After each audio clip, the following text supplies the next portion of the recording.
is Cielo Drive, where 40 years ago, the summer of evil began. Nestled high in Benedict Canyon, here in Los Angeles, it's always been home to many of Hollywood's A-list celebrities. Hello, I'm Greta Van Susteren.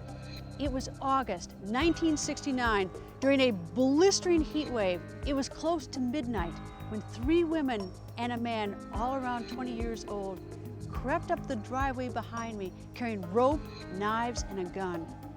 On the order of Charles Manson, they were there to unleash what he called helter-skelter. Hell-bent on murder, they slaughtered 5 people they didn't even know, shocking the world.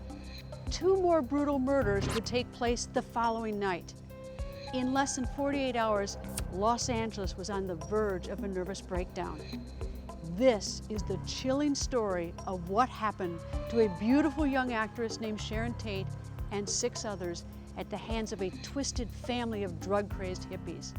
It's a story that has it all: sex, drugs, rock and roll, movie stars, and murder.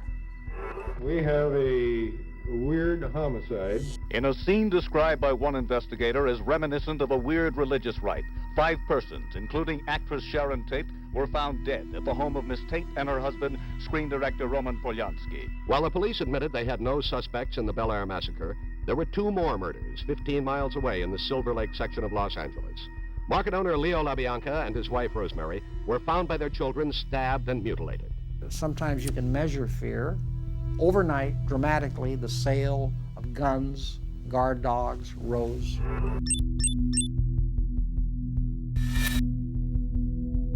It was a story on page 1 all over the country. It was shocking. I mean, if you're not safe in your own home, where are you safe? When the Tate-LaBianca killings happened, people started locking their doors. People stopped picking up hitchhikers.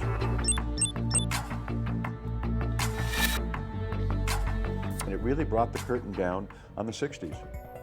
A nomadic band of hippies, led by a career criminal and aspiring musician named Charles Manson, were later arrested for the 1969 Tate-LaBianca murders. The killers from the counterculture would prove to be the death knell for the hippie movement.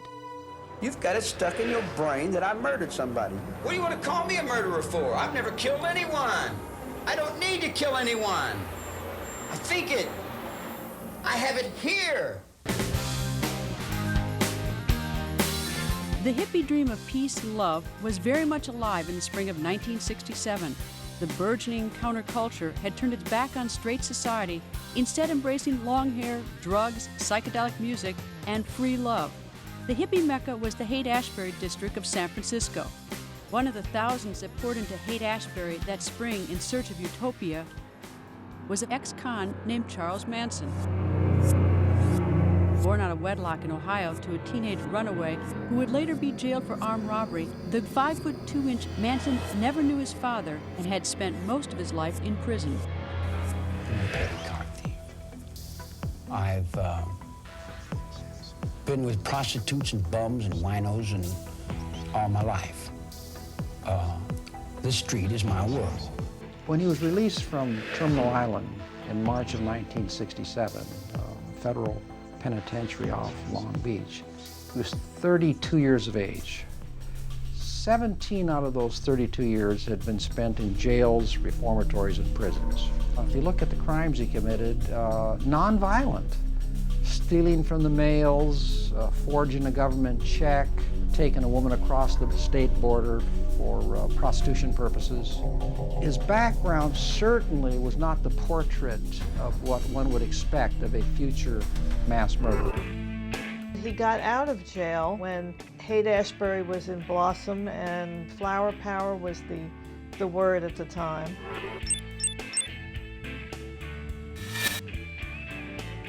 And he got out and he went to the Haight. And as he told it, a young girl came by and handed him a flower and said love. And he thought, gee, things have changed while I've been inside. He said he couldn't have even imagined in his wildest imagination this type of life up there. And he became kind of a self-styled guru. Most of the kids at the Haight were in their late teens, early 20s. And he spoke to them in his line of metaphysical con and prison jargon, street rap. You got a circle, man, that man lives inside of. He lives inside this circle. He's responsible for this circle and this circle only. Don't do anything illegal. He could sit down with a guitar in front of people. He could sing. He'd charm your socks off. He'd sing about the flies buzzing around his head or the shirt he had on. This was very impressive to these young kids. Before you know it, they were following him. He began to collect young people. School buses were popular with hippies, and before long, Manson had this one. He went up and down the coast from San Francisco to LA, picking up youngsters and forming what would become his family. Their lifestyle was sex orgies and LSD trips. The first girl who joined the family, Mary Bruner, had a degree in history from the University of Wisconsin. The growing family also included 19-year-old Susan Atkins from San Jose, California. Manson had a penchant for nicknames and christened Atkins Sadie Mae Glutz. Susan Atkins had a more troubled past than most of them. Susan had a father who was an alcoholic, and her mother, who she adored, died very young of cancer. She didn't get along with her father. She gravitated to San Francisco, became a topless dancer, and she met Manson at the Haight. Also on board the bus was 19-year-old Patricia Krenwinkel from Los Angeles. The girl Manson nicknamed Katie had once wanted to become a nun. She was not a very attractive young woman, and she said that he focused on her and took her in another room and told her to take off all her clothes and look in the mirror and see how beautiful she was. You know, talk about telling people what they wanted to hear about themselves. She left her car there with her paycheck in the glove compartment and never came back.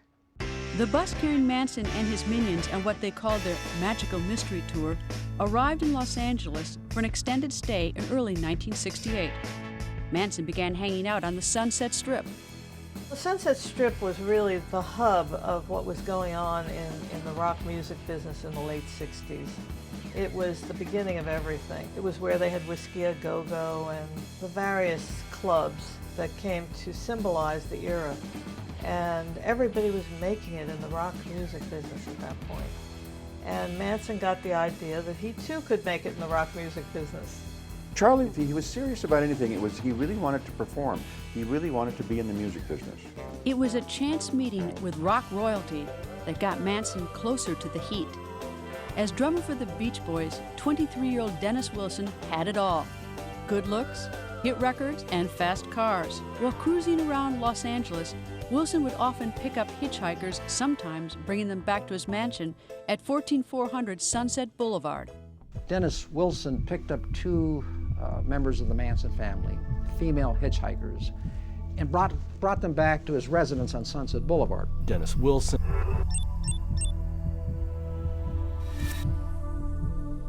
had sex with them, gone away, came back, found his house overflowing with members of the Manson family, including Charlie. Dennis had called me and said, hey, you got to come down here. There's this guy and all the girls and the bus. And I said, Dan, it was late at night. He says, no, he says, you got it. He says, that you got to listen to this guy. So anyway, I got my clothes on and I came down, and that was the first time I met Charlie. There were a lot of girls, some guys, everybody was partying. It was, it was at night. It was fun. One of those other men was 22-year-old Charles Tex Watson. A former wig salesman, Watson had picked up a hitchhiking Dennis Wilson on Sunset Boulevard. When the Beach Boy invited him into his mansion, Watson came face to face with his future, Charles Manson. Tex Watson, if he didn't have the long hair and the ruffy look, you could confuse him as a freshman at Cornell University. He's from Farmersville, Texas. He had an A average in high school. Football, basketball, and track star. One of the sweetest guys I ever met. Nice guy. He had a Texas accent. Drove a beautiful old semi-restored old pickup truck, and was just a sweetheart. Loved to smoke weed, and just was always out for a good time and party with the girls and go swimming. For the family, life with the Beach Boy was pretty good, but they were beginning to wear out their welcome. Manson was always hitting Wilson for money. They appropriated his wardrobe. They did a lot of damage to the house. The gonorrhea bill He used his doctor. He said it was the highest gonorrhea bill probably in Beverly Hills history. It was a continual party, and Dennis was paying for everything. Charlie and the girls would just stay there. They didn't leave. I know it started to get old for Dennis. Ultimately, he had to get out of there. Now you'll hear how Manson cleared the dance floor at Sunset Strip's legendary Whiskey A Go Go from a man who was there.